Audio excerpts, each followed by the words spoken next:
Maintenant, on va regarder de quelle façon l'ordonnancement est fait dans Linux, puis de quelle façon on peut énoncer des priorités dans Linux. Donc, si on vient à la base dans Linux, à l'origine, il y avait un ordonnanceur qu'on dit linéaire, ON finalement. Donc, c'est l'ordonnanceur qu'il y avait avant la version 2.6 du noyau entre 1990 et 2004. Donc, ça, c'est un ordonnanceur qui était quand même simple et facile à comprendre. Ce n'était pas l'ordonnanceur le plus évolué, mais qui faisait un travail honnête. Mais il gérait mal le fait d'avoir plusieurs processus et plusieurs processeurs. Donc, c'est un ordonnanceur qui n'était pas approprié pour le multiprocesseur. Il y avait de la difficulté à gérer ça. Et donc, dans une courte période de 3 ans, entre 2004 et 2007, il y avait l'ordonnanceur qu'on dit en temps constant, O1. Donc, on voit qu'il est quand même plus efficace que l'ordonnanceur en temps linéaire, qui était particulièrement bon avec les serveurs où la charge était élevée. Donc, quand on avait une charge élevée, l'ordonnanceur O1 fonctionnait quand même assez bien, mais il y avait de la difficulté à identifier les processus interactifs et leur donner une priorité en conséquence. Donc, ce qui faisait que dans un mode interactif, interface graphique, ce n'était pas ce qu'il y avait de mieux en termes de réponse. Donc, depuis 2007, là, depuis la version 2.6.23, on a l'ordonnanceur qu'on appelle le Completely Fair Scheduler, le CFS, qui est un ordonnanceur login, donc qui améliore l'ordonnanceur O1 en temps constant, mais qui règle des problèmes aussi, donc qui règle des problèmes à ce niveau-là, qui est un petit peu plus lent au lieu de constant, mais quand même, c'est très raisonnable là, comme ordonnancement en login. Et le principe de l'ordonnanceur CFS, c'est qu'il assigne une part du temps processeur à chaque processus selon la priorité. Fait qu'on on va donner une part et on va tenter de respecter cette part de processeur-là.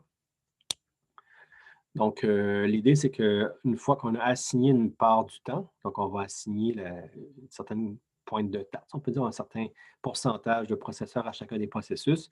Ça, c'est basé selon la priorité. Donc, les processus hautement prioritaires vont avoir une plus grande part de temps, mais ils n'auront pas 100 du CPU.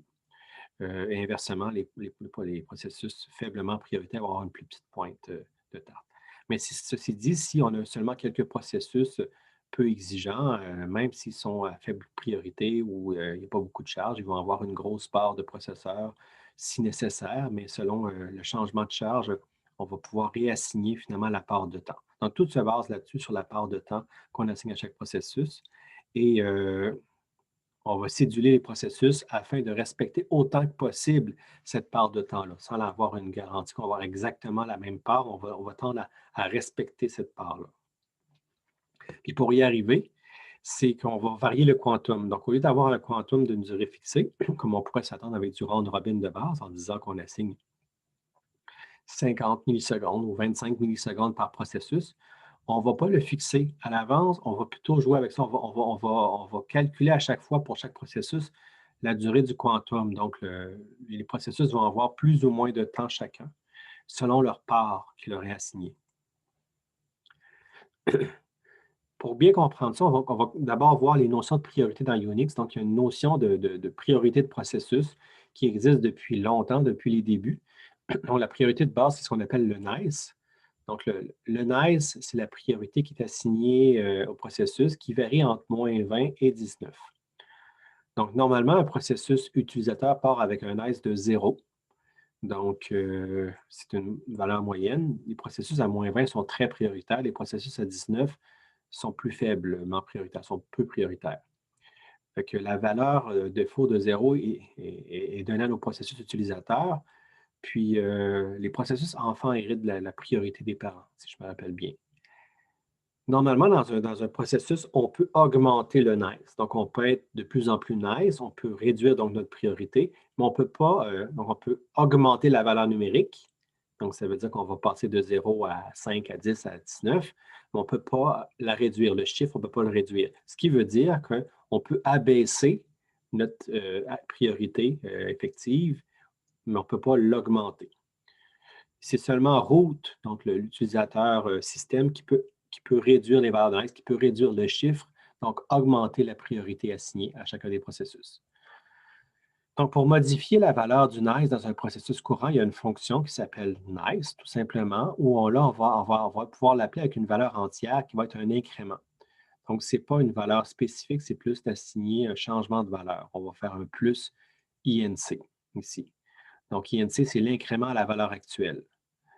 Puis, la fonction nice retourne la nouvelle valeur du nice. Donc, on peut avoir comme valeur de retour la valeur effective qui va résulter de l'incrément.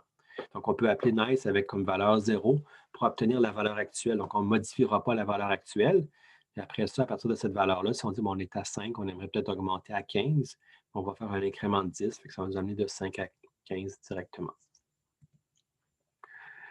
Il y a d'autres fonctions pertinentes aussi dans le système, comme get priority ou set priority. Donc, vous pouvez aller voir éventuellement. Donc, c'est une autre façon de gérer le NICE. Voir le manuel pour le détail de ces fonctions-là. Mais il n'y a pas seulement dans le code C qu'on peut modifier le NICE. On peut aussi le modifier sur la ligne de commande. Donc, on a la fonction NICE qui nous permet de changer la priorité. Donc, dans le fond, lorsqu'on lance, on ne change pas, on va lancer un processus, on va faire nice-n avec la valeur de la priorité, une commande. Fait que là, on va exécuter le programme qui est dans tout l'argument commande, qui peut avoir plusieurs arguments. Donc, on va exécuter ce programme-là, mais en ayant une valeur de priorité ajoutée à la priorité par défaut. Fait que si on est à 0, on fait un -n5, ça veut dire qu'on va augmenter la priorité de 5 par rapport à maintenant pour la commande qu'on va exécuter. Donc, ça permet de lancer le programme avec une priorité plus faible un peu.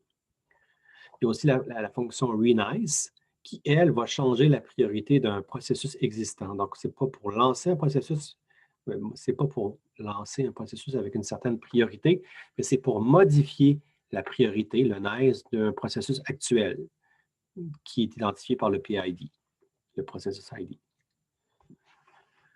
Puis pour avoir l'état des processus incluant la priorité, bien, il y a plein de façons de le faire, mais entre autres la commande PS qui permet d'avoir l'information sur l'état des processus incluant la priorité. Donc, si on fait un PS-L, par exemple, ça va lister l'état des processus de l'utilisateur. Donc, on voit qu'il y a plein de notions ici. Donc, vous pouvez deviner que le nice, en réalité, c'est ça ici, c'est la colonne NI. Donc, on a des nice de 0. Donc, ça, c'est le nice des processus en cours ici. On voit que c'est quoi le nom des processus, la commande qui a été lancée. On peut avoir le PID ici. Si on voudrait modifier, par exemple, un certain processus, on prendrait son numéro, on ferait un renice avec une valeur d'incrément qui s'ajouterait à ça ici.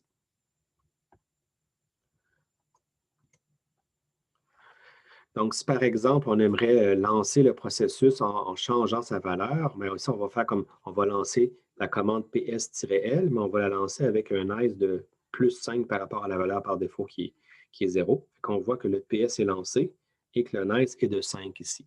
Donc, on est passé de 0 par défaut à 5, tout simplement, en lançant la commande PS-L qu'on avait lancée ici sans nice, mais ici avec un nice. Ça change directement la priorité d'exécution. Une autre commande intéressante, c'est la commande top. Donc là, c'est un moniteur textuel interactif. Ça ressemble un peu à l'Activity Manager là, dans Windows ou les équivalents système dans Mac ou dans Linux, où on peut voir un peu les activités qui ont lieu sur l'ordinateur de façon interactive qui est mise à jour régulièrement, mais dans un terminal ligne de commande. Donc, pour gérer la priorité dans Linux, on joue avec le Quantum. Donc, le Quantum, dans l'exécution des processus, va être varié. Les processus de plus haute priorité vont avoir des quantums plus grands qu'un processus de basse priorité. Donc, avec CFS, la valeur du nice va être utilisée pour pondérer la part relative. Dans le fond, une règle du pouce, c'est de dire qu'environ une différence de priorité d'environ 5 donne une pondération de 1 pour 3. Donc, ça veut dire que si notre nice est de 5 fois de 5 fois plus élevé, donc si on a comparativement à un nice de 0, si un processus a un nice de 5, ça veut dire qu'il va avoir 3 fois moins de CPU, sa part relative va être 3 fois plus petite qu'un processus de nice 0. Donc, c'est comme ça que CFS va traduire l'équivalent du nice en priorité. Donc, par exemple, un processus A de NICE 0 s'exécute pour 15 millisecondes, alors qu'un processus B de NICE 5 va s'exécuter pour 5 secondes. Donc, c'est là qu'on va jouer avec le quantum. C'est comme ça que CFS va faire en sorte que le processus A va être plus prioritaire, il va avoir 3 fois plus de processeurs. Et donc, le CFS utilise ce qu'on appelle une latence cible pour déterminer le quantum de chacun des processus. Donc, une latence cible, c'est le temps désiré entre deux exécutions d'un processus. Fait qu'on veut dire, bien, pour permettre une certaine interactivité, puis s'assurer que le processus ne soit pas comme bloqué complètement, on va dire que dans le noyau, on va définir un paramètre qui est la latence cible, qui va dire combien de temps entre deux exécutions d'un même processus qu'on va attendre. Par exemple, si on avait une latence cible de 20 millisecondes entre deux exécutions, deux processus actifs de priorité égale vont avoir un quantum de 10 millisecondes chacun. Donc, si la priorité est la même, puis il y a deux processus actifs, ils vont se partager le 20 millisecondes à deux, disant qu'à chaque 20 millisecondes, on devrait avoir fait le tour des processus en cours d'exécution. Puis la latence cible, bien, ça, c'est un paramètre qu'on peut ajuster selon le niveau de réponse désiré. Donc, par exemple, on ne veut pas aller en bas d'un certain niveau, on a une granularité minimale. OK. C'est pas ça. La latence cible, ça peut dire que si on a, par exemple, un serveur, bien, on peut avoir une latence cible plus grande, on peut se permettre de plus grands délais pour réduire les changements de contexte. Quand on est dans un mode interactif, il faut que ça réponde rapidement, donc la latence cible peut être plus courte. Puis, on se donne aussi une granularité minimale, disant qu'on ne veut pas aller en bas d'une certaine valeur de latence. Donc, c'est une milliseconde par défaut. Euh, Parce que si on va en bas de ça, si on fait vraiment des latences cibles très, très petites, ça veut dire qu'on va être constamment en train de changer de processus et donc on va payer très cher le changement de contexte. Notre programme va toujours, notre système va être toujours en train de changer de processus. Les changements de contexte vont venir quand même une part importante des traitements. Donc, c'est contre-productif, puis ça va faire une mauvaise utilisation du processeur et de la machine. Et donc, dans l'exécution de CFS, le prochain processus choisi va être choisi selon la différence la plus élevée entre le quantum et le temps d'exécution jusqu'à présent. Donc, normalement, si on lui a donné un quantum d'une certaine valeur, puis on dit qu'il s'est exécuté pour un certain temps, s'il n'a pas atteint le quantum, bien, celui qui est le plus loin d'atteindre son quantum va être priorisé. Puis pour ce faire, bien, CFS à l'interne va utiliser un arbre bicolore, là. Vous avez certainement vu ça dans les cours de structure de données. C'est un Red Black Tree ou l'équivalent qui va être utilisé à l'interne pour choisir le processus qui devrait être utilisé, le prochain processus à prendre, étant donné la différence entre le temps d'exécution jusqu'à présent et le quantum. Donc, c'est des processus de plus grande différence qu'on favorise.